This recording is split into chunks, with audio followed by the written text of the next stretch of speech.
ಮಾಡಿ ತಿಂಡಿಗೆ ಚಿತ್ರಾನ್ನ ಮಾಡಿದ್ದೀನಿ. ಮತ್ತು ಮಗನ ಸ್ಕೂಲಿಗೆ ಕಳಿಸಿ ಮಗಳು ಮಲಗಿದ್ದಾಳೆ. ಮಗಳು ಮಲಗೋಷ್ಟರಲ್ಲೇ ಮತ್ತು ಗಂಡನ ಆಫೀಸ್ ಕಳಿಸಿ ಅವಳು ಎದ್ದೇಳೋಷ್ಟರಲ್ಲೇ ನನ್ನ ಮನೆ ಕೆಲಸ ಎಲ್ಲ ಮುಗಿಸ್ಬೇಕಾಗತ್ತೆ. ಅವಳೆದ್ರೆ ಏನು ಕೆಲಸ ಮಾಡೋಕ್ಕೂ ಬಿಡಲ್ಲ. ಹಾಗೆ ವೀಡಿಯೋ ಮಾಡ್ತಾ ನಾನು ಯಾವ ಕೆಲಸನೂ ಮಾಡೋಕ್ಕಾಗಲ್ಲ. ಅದಕ್ಕೋಸ್ಕರ ಕೆಲಸ ಮುಗಿಸಿ ಕಸ ತೊಳೆದು ಮನೆಯೆಲ್ಲ ಒರೆಸಿ ಪಾತ್ರೆ ಎಲ್ಲ ಬೆಳಗಿಟ್ಟು ಅಡುಗೆ ಮನೆ ಕೆಲಸ ಎಲ್ಲ ಮುಗಿಸ್ಕೊಂಡು ಬಟ್ಟೆ ಮಳೆ ಮೋಡ ಇರೋದ್ರಿಂದ ಮೈಸೂರಲ್ಲಿ ತುಂಬ ಮಳೆ.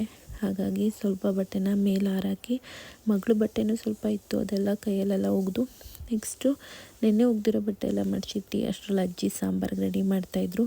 ನೆಕ್ಸ್ಟು ಸ್ನಾನ ಮುಗಿಸಿ ಇವತ್ತು ಗುರುವಾರದ ಸಾಯಿಬಾಬಾ ಮತ್ತು ರಾಘವೇಂದ್ರ ಸ್ವಾಮಿ ಪೂಜೆ ಇತ್ತು. ಹಾಗೆ ಪ್ರತಿ ಗುರುವಾರ ನಾನು ಸರಳವಾಗಿ ಮನೆಯಲ್ಲಿ ಸಾಯಿಬಾಬಾ ಮತ್ತು ರಾಘವೇಂದ್ರ ಸ್ವಾಮಿ ಪೂಜೆ ಮಾಡ್ತೀನಿ. ಗುರು ಒಬ್ಬ ಇದ್ದಾನೆ, ಗುರಿಯನ್ನು ಮುಟ್ಟಲು ಸಾಧ್ಯ ಅಂತಾರೆ. ಹಾಗೆ ನನಗೆ ನನ್ನ ಸಾಯಿಬಾಬಾನೇ ನನಗೆಲ್ಲ, ನನ್ನ ಬಾಬಾನೇ ನನ್ನ ನಂಬಿರೋದು. ನಾನು ಹಾಗಾಗಿ ಒಂದೊಂದು ವರ್ಷ ನಾನು ಸಾಯಿಬಾಬಾ ವ್ರತನ ಮಾಡ್ತೀನಿ. ನನಗೆ ಹೀಗೆ ಗುರುವಾರ ಭಕ್ತಿಗೀತೆ ಹಾಕ್ಕೊಂಡು ಸಾಯಿಬಾಬಾ ಪೂಜೆ ಮಾಡೋದ್ರಲ್ಲಿ ಏನೋ ಒಂಥರ ಖುಷಿ ಇರುತ್ತೆ ನನಗೆ. ಅಷ್ಟರಲ್ಲೇ ನನ್ನ ಮಗಳು ಸ್ನಾನ ಮುಗಿಸಿ ತಲೆ ಸ್ನಾನ ಮಾಡಿಸಿ ಅವಳನ್ನು ರೆಡಿ ಮಾಡೋದೇ ಒಂದು ದೊಡ್ಡ ಸರ್ಕಸ್ ನನಗೆ.